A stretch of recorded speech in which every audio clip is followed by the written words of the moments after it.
ನನಗೆ ಮಠಕ್ಕಾದ ಮೇಲೆ ಮೊದಲು ಅನಿಸಿದ್ದು ಅಂದ್ರೆ 1,000 ಮಕ್ಕಳಿಗೆ ಒಂದು ಉಚಿತ ಪ್ರಸಾದ ನಿಲಯ ಮಾಡೋಣ ಅಂತ. ಅದು ಸಿದ್ಧಗಂಗಾ ಶ್ರೀಗಳು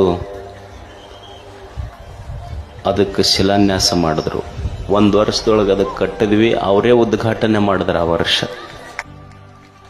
ಅದು 1 ವರ್ಷ 1,000 ಇದ್ದಿದ್ದು ಈಗ 5,000 ಮಕ್ಕಳು ಅಲ್ಲಿ ಓದ್ತಾರೆ.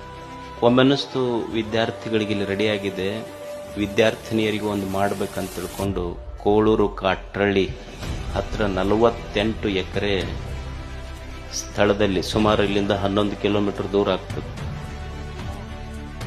ಅಲ್ಲಿ ಸುಮಾರು 60 ಕೋಟಿ ರೂಪಾಯಿ ವೆಚ್ಚದಲ್ಲಿ ವಿದ್ಯಾರ್ಥಿನಿಯರಿಗಾಗಿ ಒಂದು ಉಚಿತವಾದ ರೆಸಿಡೆನ್ಷಿಯಲ್ ಸ್ಕೂಲ್ ಅಲ್ಲಿ ಪ್ರಾರಂಭ ಆಗ್ತದೆ ಈ ವರ್ಷದಿಂದ, ಜೂನ್ದಿಂದ.